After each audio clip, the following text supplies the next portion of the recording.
Hello बच्चों, कैसे हैं आप। हम लोग बोर्ड एग्जाम 2026 की तैयारी कर रहे हैं फिजिक्स की। तो इसी क्रम में नेक्स्ट बहुत इंपॉर्टेंट क्वेश्चन जो आज मैं आपको सॉल्व कराने जा रही हूँ वो क्वेश्चन देखिए, बहुत एग्जाम में इंपॉर्टेंट है। बोर्ड एग्जाम में आने के इसके बहुत ज़्यादा चांस है इस साल। ठीक है, फिजिक्स में देखिए क्वेश्चन है आपका ये, रेखीय आवेश घनत्व से आप क्या समझते हैं। रेखीय आवेश घनत्व से आप क्या समझते हैं। गॉस की प्रमेय की सहायता से एक समान रूप से आवेशित अनंत लंबाई के सीधे तार के निकट विद्युत क्षेत्र ज्ञात करना है। ठीक है, बहुत इंपॉर्टेंट क्वेश्चन है, अच्छे से इसको तैयार कर लीजिएगा। तो इसमें पहला है आपका रेखीय आवेश घनत्व से आप क्या समझते हैं। 5 नंबर का क्वेश्चन आपका ये आएगा बच्चों। ठीक है, रेखीय आवेश घनत्व से आप क्या समझते हैं। तो घनत्व तो समझते होंगे ना। रेखीय आवेश घनत्व, अगर कोई तार है, सपोज करिए एक तार है, इसको हमने कुछ आवेश अगर हम इसको देते हैं तो वो आवेश इस पूरे तार पे एक समान रूप से फैल जाता है। अगर इसकी जो लंबाई है हम एकांक लंबाई ले लें, एक अगर 1 मीटर में है तो 1 मीटर, सेंटीमीटर में तो 1 सेंटीमीटर, मतलब एकांक लंबाई ले लें तो उतने में जितना भी आवेश होगा वो आपका क्या कहलाएगा, रेखीय आवेश घनत्व। ठीक है, अगर हमारे तार की लंबाई जो है L ले ली हमने, L लंबाई का तार है, L लंबाई के तार को हमने कितना आवेश दे दिया, Q आवेश दिया है, तो रेखीय आवेश घनत्व इसका कितना हो जाएगा, रेखीय आवेश घनत्व क्या हो जाएगा, एकांक लंबाई पे जितना भी आवेश होता है उसे रेखीय आवेश घनत्व कहते हैं।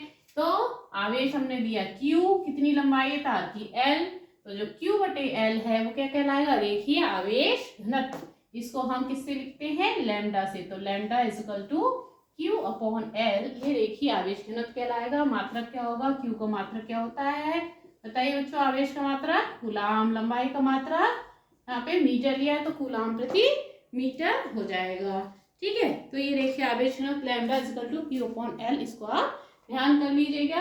अब गॉस की प्रमेय हम लगाकर जो है कोई एक समान रूप से आवेशित अनंत लंबाई का कोई सीधा तार है और जो है उसके निकट कोई बिंदु है जहां पे हमें आवेश, जहां पे हमें विद्युत क्षेत्र, ठीक है, इलेक्ट्रिक फील्ड ज्ञात करना है।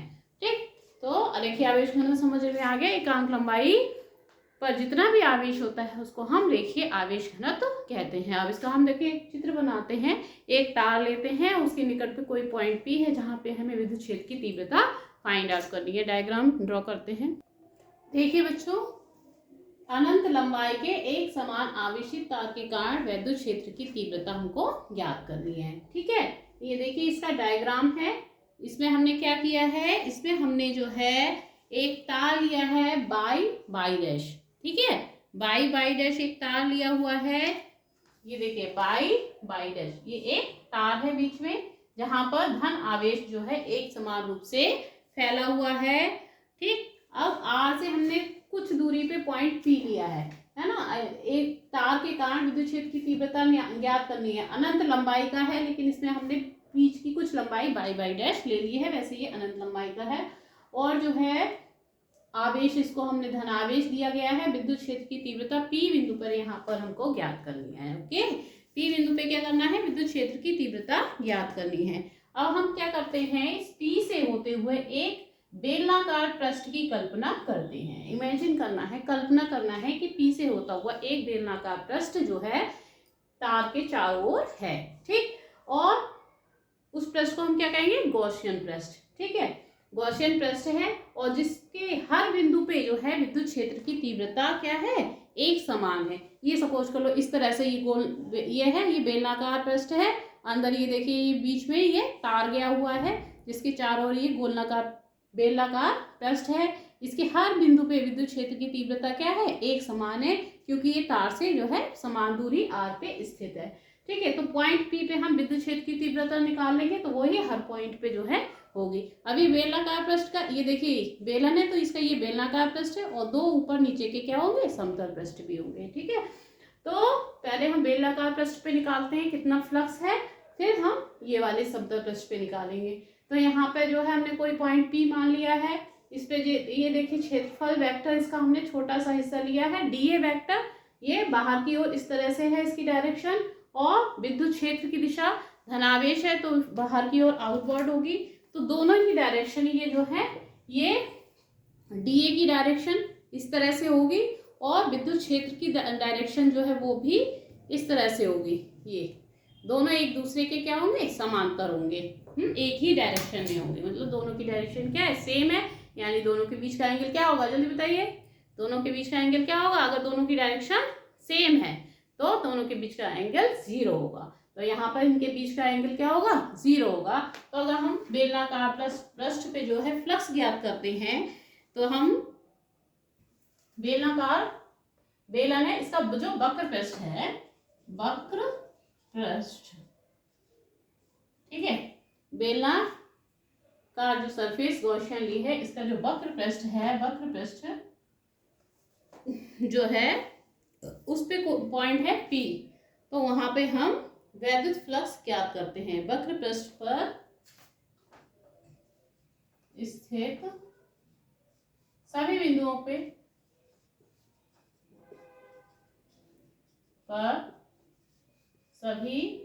पर फ्लक्स फाई बराबर, फ्लक्स को किससे लिखते हैं, फाई से लिखते हैं। फाई बराबर क्या होगा, E vector dot D A vector. तो ये क्या हो जाएगा, E D A cos theta, ठीक है। क्यों, क्योंकि ए वेक्टर डॉट बी वेक्टर बराबर होता है ए बी कॉस थीटा, वो फॉर्मूला लगा दिया। अब यहाँ पे थीटा इज इक्वल टू क्या है, 0। क्यों, क्योंकि ई और डी ए के बीच का एंगल क्या है, 0, वो सेम डायरेक्शन में है। तो फाई की वैल्यू क्या हो जाएगी, E D A cos 0, cos 0 की वैल्यू क्या होती है, 1। तो ये क्या हो जाएगा, ई डी ए, फाई की वैल्यू, क्यों, क्योंकि cos 0 इज इक्वल टू क्या होता है, 1 होता है। तो फाई की वैल्यू हमारी क्या आ गई, ई डी ए आ गई, ठीक है। अब जो है इस बेलन में कितने पृष्ठ होंगे, एक आपका हो गया वक्र पृष्ठ और दूसरा ये कौन सा है, वृत्तीय पृष्ठ है। तो वक्र पृष्ठ पे हमने फ्लक्स निकाल लिया, अब वृत्तीय पृष्ठ पे निकालिए। वृत्तीय पृष्ठ पर फ्लक्स, तो बच्चों वृत्तीय पृष्ठ पे जो है फ्लक्स वो कितना हो जाएगा, इसको हम यहाँ पे वृत्तीय पृष्ठ पे हमने पॉइंट ले लिया m, तो फाई m लिख देंगे। तो इस पे क्या हो जाएगा, E dot D A, okay. अब देखिए यहाँ पर देखिए, ये विद्युत क्षेत्र की दिशा इस तरफ है, और डी ए वेक्टर जो है वो उसकी दिशा क्या है, अपवर्ड, ऊपर की ओर है। एक दिशा ये और एक ये, तो बीच का कोण कितना बना, इनके बीच का 90 डिग्री का बना, है ना। ये जो ऊपर का वृत्तीय पृष्ठ है और एक नीचे वृत्तीय पृष्ठ है, यहाँ पर जो है ई और डी ए के बीच का एंगल क्या है, 90 डिग्री है। तो ये आपका क्या हो जाएगा, ई डी ए कॉस 90, और कॉस 90 की वैल्यू होती है 0, कॉस 90 की वैल्यू क्या होती है, 0। तो फाई एम की वैल्यू क्या हो जाएगी, 0। तो ये हमारा इधर भी फ्लक्स 0, इधर भी 0, और इसकी वजह से फ्लक्स कितना है, ई डॉट डी ए, ठीक। तो ये हमने पॉइंट पी पे निकाला है। अगर हम इसका इंटीग्रेशन कर देंगे तो ये पूरे वक्र पृष्ठ का निकल आएगा, ठीक। तो कुल फ्लक्स हम निकालते हैं, रुको, अब देखिए गॉसियन पृष्ठ से बाहर की ओर गुजरने वाला कुल वैद्युत फ्लक्स वो कितना हो जाएगा, फाई बराबर, इन दोनों को हम क्या कर देंगे, जोड़ देंगे, है ना। Integration E vector dot D A vector, ये वाला कौन सा, एक वक्र पृष्ठ और दूसरा कौन सा है, वृत्तीय पृष्ठ, plus integration E vector dot D A vector, ये वाला कौन सा हो गया, वृत्तीय पृष्ठ। दोनों को जोड़ देंगे तो टोटल फ्लक्स निकल आएगा, क्लियर। तो वक्र पृष्ठ वाला कितना था, ई डी ए, ये कितना था, ई इंटीग्रेशन डी ए, और ये वाला 0 था, ठीक, राइट। ये पहले स्क्रीनशॉट ले लो, फिर ऊपर लिखते हैं, ओके। तो देखिए कितना हो जाएगा, टोटल फ्लक्स फाई बराबर ई इंटीग्रेशन डी ए प्लस 0, ठीक है। अब डी ए का इंटीग्रेशन करेंगे तो ये जो वक्र पृष्ठ है इसका पूरे का जो क्षेत्रफल होता है वो कितना होता है, 2 पाई आर एल। ये फॉर्मूला याद कर लीजिएगा, जीरो है, जीरो को जोड़ेंगे कोई फर्क नहीं पड़ेगा। तो फाई ई की वैल्यू आपकी जो है क्या मिल जाएगी, E into 2 pi R L. Okay, इसे इक्वेशन डाल दो आप 2। इक्वेशन 1 कौन सी थी, जहां पर हमने लैम्डा बराबर क्यू अपॉन एल लेके क्यू बराबर लैम्डा इंटू एल लिया था। ये इक्वेशन 1 थी, पहले ली थी, और ये इक्वेशन 2 आ गई। ठीक है, अब देखिए गॉस की प्रमेय से हमें निकालना है, तो गॉस की प्रमेय लगाते हैं। गॉस की प्रमेय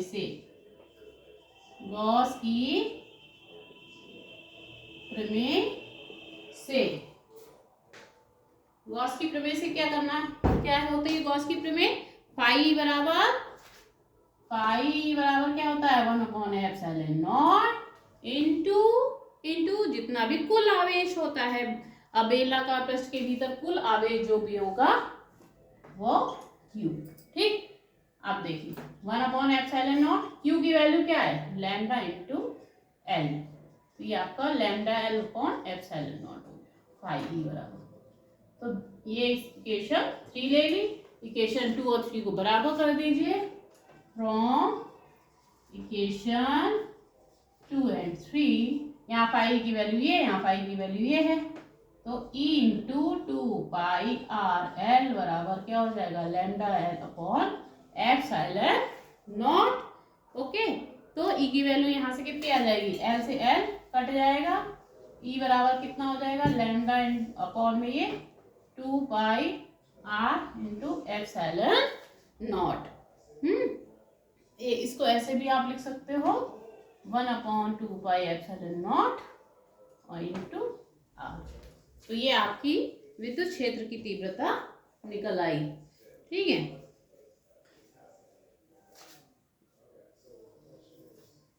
क्लियर हो गया। बहुत इंपॉर्टेंट क्वेश्चन है, यही फॉर्मूला आपको ड्राइव करना है, ये आपका आंसर है। तो इसको अच्छे से आप तैयार कर लीजिएगा, इस साल के हिसाब से इंपॉर्टेंट क्वेश्चन है, और बहुत ही थोड़ा सा आप ध्यान देंगे तो बहुत ही इजी है। बस डायग्राम में आपको थोड़ा सा ध्यान देना है। एक तार वाई और वाई डैश लेंगे, इसके चारों ओर एक बेलनाकार गॉसियन पृष्ठ ले लेंगे, उसके 2 पॉइंट ले लेंगे पी और एम। पी पे हमें फ्लक्स निकाल लेना है और एम पे फ्लक्स निकाल लेना है।